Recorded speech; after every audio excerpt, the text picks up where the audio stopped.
toy review is Transformers Age of Extinction Robots in Disguise Strafe. As you can see here, Strafe's beast mode is he's supposed to be a pterodactyl, but overall he looks a lot more like a wyvern with two heads, a long forked tail, reminds me kind of a Necomata, and kind of weird looking wings that have arms attached to it, so the closest thing I can say is a wyvern, but he's supposed to be some kind of pterosaur. You notice that he is in this odd stance, which makes him definitely recall a wyvern, but you can put him in a more pterodactyl-y stance that looks more like how he does in the film this way, but the toy shows him a more wyvern-like posture. So, yeah, he has two different beast. I technically count it as two different beast modes, a pterodactyl and a wyvern. So, in pterodactyl mode, he has heads that can move.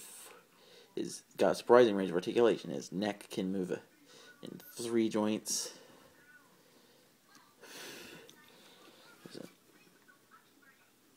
His neck has an astonishing 4 joints, and there's 2 necks, meaning 8 joints, of which all 4 are reasonably useful, and he's got jointed jaws rather than spring-loaded snapping ones. Like for a good variety of poses with the heads, his wings can swivel in and out, which are really functional in the robot mode. His wings can also move up and down to 2 areas and swivel side to side as well. And his arms are swivel hinge, which means they have a really good range of articulation. Wings have a really good range of articulation with their swivel hinge, double swivel hinge actually, and even as a little tarsals move, and yes, even the tail moves. Oh, this is actually key to the transformation too. Beast mode has no action feature to speak of, but the decent articulation makes up for it. Now, going into robot mode is a pretty simple process with the rest of the robots in disguise line, unlike the Generations line. So you fold the feet in, then you fold the robot legs out. You fold in the wings, and this complex step of folding the head down into the chest, and 2 heads down to the chest, and then popping out the head, and then lastly flipping back this little plate on the back for the attack feature to work. And here he is. Robot mode has a fair amount of articulation. His head can move up and down only though, and his addition is still got the swivel joint arms and swivel joint shoulders and swiveling biceps and whatnot.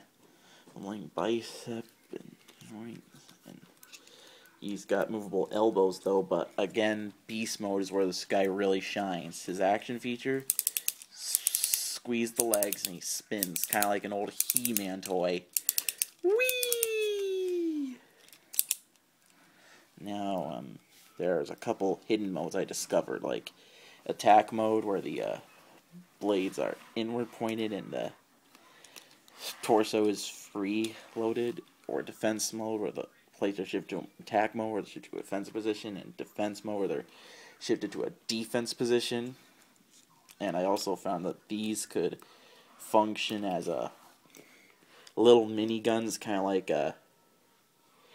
Tarantulas' leg guns. And I imagine these would function like King Ghidorah's lightning blasts from the Godzilla movies. Or these guys could just be a pair of talkative sidekicks to the robot mode. And these also, well, that's all I really can say about Generations Strafe for now. I meant Robots in... That's all I can say about Robots in Disguise Strafe for now. So, bye.